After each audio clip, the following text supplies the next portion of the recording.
Now, from WYDC TV, this is Big Fox News at 10.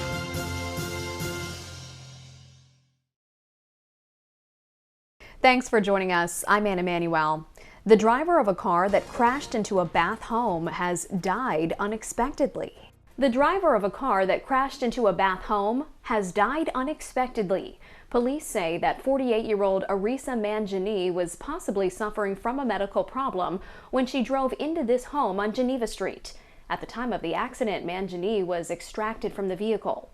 Police had reported that Manjani was taken to Ira Davenport Hospital with what were believed to be only minor injuries. Authorities say that an autopsy will be conducted to find out the cause of death. After a foot chase on I-86 and an assault on his girlfriend, a painted postman has been charged with 2 felonies. 48-year-old Michael Pettix caused multiple car accidents on the highway, according to authorities. They say he was fleeing from them after assaulting his girlfriend at the Econo Lodge on September 14th. Pettix was charged with assault in the 2nd degree and criminal contempt in the 1st degree.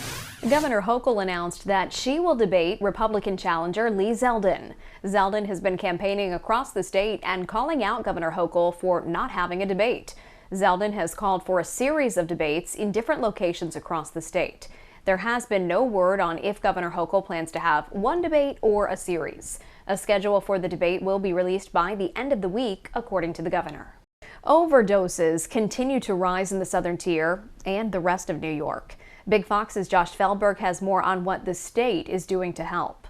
Drug use and overdose cases remain an issue in the Southern Tier. In Tioga County, overdoses doubled from July to August, and the county has seen 25 overdoses total so far this year. Steuben County saw an almost 100% increase in overdoses in 2021 from 2020. Tompkins County officials are considering forming an opioid task force. Why are all these overdoses happening, and what's being done to try and prevent them?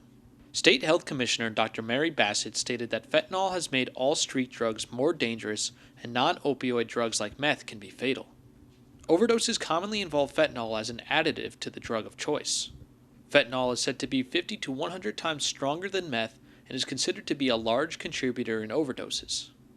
In order to combat the overdoses, Dr. Bassett announced a statewide pharmacy order of naloxone. Naloxone is an overdose reversal medication that can help a victim regain consciousness and regular breathing. The general public is being encouraged to obtain naloxone or Narcan, another overdose preventative drug. They can be purchased at pharmacies, and classes on how to use the drug on overdose victims are available. Josh Feldberg, Big Fox News, Corning. A Cornell senior will bring home a silver medal won in the Wrestling World Championships. Yanni Diakomahalis is a 3-time NCAA champion as well and will return for this title for a 4th time this spring. Diakomahalis is currently enrolled at the College of Agriculture and Life Sciences at Cornell. The official match card for the WWE Sunday Stunner event in Elmira has been released. The event will feature stars such as Seth Rollins, women's champs Bianca Belair and Liv Morgan, and many more. The Sunday Stunner on October 9th will be the first time the WWE is back in Elmira since 2020. To purchase tickets, you can go to First Arena's website or call the box office. The Elmira City School District invites you to homecoming and to the opening of their new sports complex this Friday, the 23rd. Elmira High School varsity football will take on Union Endicott at 7 p.m. The new stadium will have a ribbon cutting and dedication ceremony at halftime. The Elmira Booster Club is sponsoring a family-friendly tailgate at 4 outside the new Thomas J. Hurley Athletic Complex. Philipetti's Dance Academy will open up special ballet classes for adults. The Horseheads Dance Academy has adult ballet classes every Monday. The classes are open to all types of dance experiences, including beginners. The studio says the classes will be in a positive, friendly, and non-competitive atmosphere. For more dance information, you can call the Philipetti's Dance Academy at 607-739-4393. A new record for arrests at the southern border, and Republican Governor Ron DeSantis fires back at critics over those migrant flights to Martha's Vineyard. Bill Mulligan has the latest on the border battle from Eagle Pass, Texas. A record-breaking number of migrants are arriving at the southern border. Authorities say since last year, arrests topped 2 million for the first time ever. This is a larger group of people than the entire populations of 14 states. Many of the migrants coming from Venezuela, Cuba, and Nicaragua. Cocaine and fentanyl seizures also went up. This is a national security threat for our country as well as a public safety threat. The crisis got national attention last week when 2 Republican governors flew and bused migrants to Martha's Vineyard and Vice President Kamala Harris's home in Washington, D.C. They accuse the governors of Arizona, Texas, and me of political stunts in terms of dealing with illegal immigration. But the biggest stunt was Biden coming into office and reversing Trump's policies. Now, a Texas sheriff is opening an investigation into those flights to Martha's Vineyard. Sheriff Javier Salazar, a Democrat, is working with advocacy groups and believes the migrants were lured onto the planes as part of a political stunt. They were taken to Martha's Vineyard from what we can gather for little more than a photo op, video op, and then they were unceremoniously stranded in Martha's Vineyard. And repeat offenders are a big problem here at the southern border, as the consequences for illegal reentry often are not prosecuted under this administration. Reporting in Eagle Pass, Texas, Bill Malugin, Fox News. Horseheads BMX will host an open house tomorrow. Riders can bring their own bike or borrow one from the track. The event is open to people of all ages. Tickets are $5 per person or $10 per family. The track announced that all riders must wear a long-sleeve shirt, long pants, sneakers, and a helmet to participate in any sort of racing. For more details on this event, you can visit horseheadsbmx.com. Life returns to normal in the UK, a day after the nation stopped to say goodbye to Britain's longest reigning monarch. Lauren Blanchard has more. The royal family begins its next chapter as the official period of mourning ends here in the UK. I think the whole nation stopped and thought and listened and watched. After a week of grieving the loss of Queen Elizabeth II, life is returning to normal across the UK. In London, crews began clearing the streets on Tuesday after a week of tributes that concluded with her state funeral. Thousands of bouquets and cards have been left behind. People are continuing to come to Buckingham Palace to pay their respects. It's just nice to come down and pay your respects to someone who, like my whole family, have only ever known the Queen. The royal family will remain in an official mourning period until next week, 7 days after the Queen's funeral. On Monday night, they attended a private burial service for their matriarch. One of the next big events for the family will be the coronation of King Charles III. That is expected to take place next year at Westminster Abbey.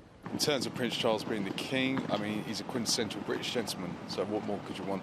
With Charles at the helm, royal experts expect the new king to slim down the official royal family and make more royal residences available to the public. He's going to feel both personally in the sense of a responsibility to his mother's memory, and also just in sense of his own constitutional position. Over the coming months, passports, coins and stamps will all change to reflect King Charles III.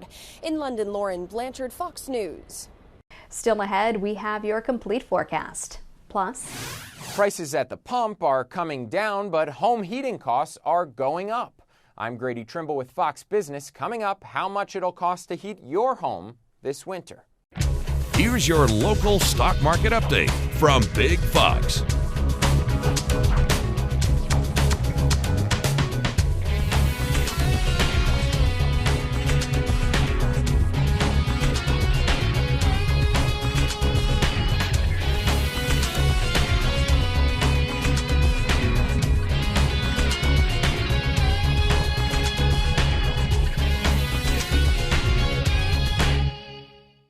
Now, your Twin Tiers forecast from Big Fox. As we stepped into this week, we did turn to that gloomy weather pattern and brought in some rainfall. Now, Monday we did walk away with about a ½ inch of rain, and we stayed under some of those gloomy skies today with more peaks of sunshine. But the sweeping weather pattern is going to continue to dominate. What we'll see through the overnight is we'll stay under some clearer skies, which will allow for some of that fog and cloud development again in the morning. So know that there will be some of that reduced visibility. So with the kids out of the bus stop, take it slow and make sure to keep those headlights on. We'll look at our low temperatures expected to fall into those 50s, and that is above average. We see that we should be dropping into those 40s. Now, more of those average temperatures will be on the way later this week, so enjoy maybe a more mild start to the day and enjoy the mild afternoon, as we'll see high temperatures climb into the upper 70s and lower 80s, as that brings high temperatures up to about 10 degrees above average. Now, this could be some of the lingering summertime heat that is across the area, so take advantage of it as much as you can, because I also want you to stay weather aware. We're going to watch a threat for some strong to severe thunderstorms to push across the state. We have a slight risk in place for Rochester, Buffalo, Syracuse, and just working its way through those Finger Lakes, ending off around the Elmira Corning area. Due to that time frame, as it heads into our area, could be losing some of that daytime heating. But what's still in place is that all parameters are possible. Isolated tornadoes, large hail, and damaging winds, and those could push on through the Elmira Corning area, the Finger Lakes, and then down into portions of Pennsylvania. So rolling through forecasts, we see the start of the day brings some of that morning fog cover and cloud cover. We'll see that some sunshine around will help those temperatures climb into the 80s with the humidity, and then there comes the line of storms. We're looking at that evening time frame. You're talking 4 o'clock to about 9 o'clock. We also see that the cold front will linger across portions of the Finger Lakes into Thursday morning, which is going to continue some of that showery weather in place as well. So we're really going to have several chances to see some shower and thunderstorm chances, with a few of those being severe Wednesday evening. So stay weather aware, keep an eye on the sky, keep an ear open for thunder, and watch that radar if you are going to be outside trying to enjoy some of that heat and humidity that will be around. Accumulation wise, about 1/4 of an inch up to about 1/2 an inch possible. Localized flooding may be in the mix as well, but not expecting widespread flooding for the area. But what will be widespread for the area is with that cold front passage, temperatures will be cooling. We'll hold just around those 60s on Thursday, nearly 10 degrees below average. It will be breezy with that frontal system passage, and then the coolest of the air will be moving through on Friday. Now, the good news about Friday is that it says isolated showers, but that will be mainly in those early morning hours. We should bring in some brighter skies by the afternoon and keep the sunshine Saturday as well as Sunday, with some gradual warming back into the 70s on Sunday. But by late on Sunday into early next week, we could turn back to that gloomy weather pattern, as well as bring those temperatures back below average through middle portions of next work week. Natural gas prices have more than doubled this year due to a global supply shortage, and that's bad news for our utility bills. Grady Trimble has a look at how much more we're going to have to pay this winter. On average, it'll cost about $1,200 to heat your home this winter. That's $175 more than last winter. And depending on where you live and how you heat your house, home heating bills could be even higher. The Biden administration is touting that Americans are, quote, saving $70 a month right now on fuel at the pump, since prices have come down from record highs, but that could be offset by rising natural gas prices. Here in Texas, where we look at the fuel cost adjustment factor being up 50% compared to February, that's going to add over $100 per month to the consumer. Meanwhile, the Department of Interior is expected to finalize a ban on oil and gas leases near a Native American historical site in northwest New Mexico. But a lot of the natives who live there support drilling. One Navajo Nation citizen told Fox News Digital, "We're not destroying anything. We're Native Americans ourselves. Nobody is destroying the park. It just seems like the Biden administration, are listening more to the environmentalist people." The Biden administration is also extending the timing of its release of oil from the Strategic Petroleum Reserve. That was supposed to end in October, but the administration announced it'll deliver 10 million barrels in November, the same month as the midterms. FedEx pulls back some of its business after not hitting targets. The ground and air shipping service company says it's going to be closing some storefronts and corporate offices and delay new hiring. The company says those decisions are coming in light of likely missing first quarter profit targets. FedEx says it's experiencing a drop-off in global package delivery business. Those moves come as the company normally prepares for holiday delivery schedules. Is remote work slowing down? A recent report suggests that might be the case, as more workers return to the office with COVID cases dropping. A report by the Wall Street Journal says workers are going back to the office at the highest rates since the pandemic began. The report says the office use average was 47.5% early in 2020, but the figure has increased after Labor Day this year. Workers in cities like New York and Houston went back to the office in large numbers. Also, more employers started to enforce stricter policies for employees to physically show up in the office at least 3 days a week as COVID cases decrease. Still ahead, a Phoenix motel from the 1950s is going from drab to fab thanks to some high-tech renovations. That story and more coming up. Big tech censorship censored. Supply issues bubble up for the beer industry, and McDonald's could bring back a Halloween favorite. Grady Trimble has today's business briefs. A big win against big tech. A U.S. appeals court upholding a Texas law barring social media companies from censoring users based on their point of view. A federal appeals court ruling 2-1 that Texas Bill HB 20, signed into law by Governor Greg Abbott, should be upheld. It regulates those with 50 million users or more. The governor seeking to limit censorship by social media companies like Twitter, Facebook, and Google, who owns YouTube. The ruling sets up a possible Supreme Court battle over the law. Social media companies argue it violates their First Amendment right to decide what's allowed on their platforms. Beer drinkers, beware. The U.S. could soon face yet another beer shortage due to a disruption to the supply of carbon dioxide. The CO2 production shortage is caused by a volcano that has contaminated the nation's largest CO2 reserve. As a result, concerns over supply are growing, as brewing companies say they've been running delivery to delivery for the past few weeks. And rumors are swirling. McDonald's may revive its Halloween Happy Meal pails from 1986. The pails famously doubled as trick-or-treat buckets and glowed in the dark. The rumors, started by comicbook.com, have stirred up nostalgia online, with 80s and 90s kids craving the vintage packaging. That's business. I'm Grady Trimble. A Phoenix motel dating from the 1950s will go from drab to fab thanks to some high-tech renovations. Nicole Garcia has more on what will be Phoenix's first fully automated smart hotel. Plans are in the works to turn this 63-year-old motel into an edgy, high-tech, completely automated hotel with 114 rooms and a rooftop pool. It's going to be phenomenal. It's going to be Miami-style cabanas, live entertainment. So it's going to be very unique. It's something that Phoenix has never seen. The EV Hotel Group worked with Phoenix City officials on a plan that updates the old into the new and keeps the iconic look. And we had to show them a design that they were comfortable with, that we still kept the old Travelodge and that side with the arch coming down, and we integrated it into our building.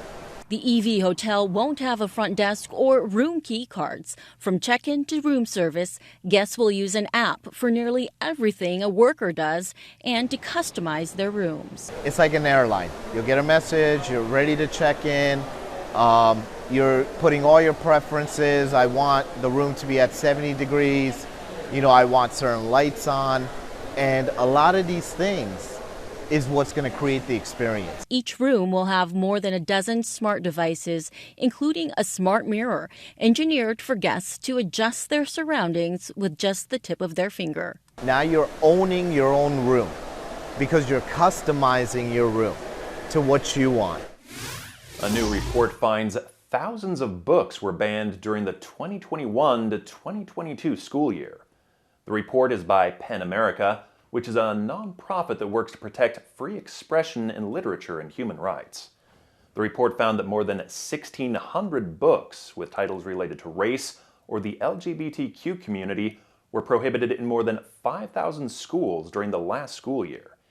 It adds that 41% of the books banned had LGBTQ themes, while 40% featured main or secondary characters of color.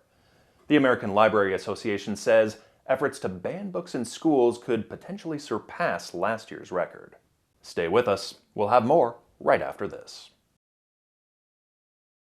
We want to leave you with a smile. One of America's most popular donut makers takes a stroll through some fall picking places with some new autumn treats. Apples, pecans, maple, caramel, and pumpkin are all part of a new fall lineup of sweets in Krispy Kreme's Autumn Orchard collection. Offerings include apple fritters, maple pecan cheesecake, spiced apple, salted caramel brownie, and pumpkin spice cake donuts. The seasonal specials are in stores now, but for a limited time only. I'm Scott Beadle. Thanks so much for watching.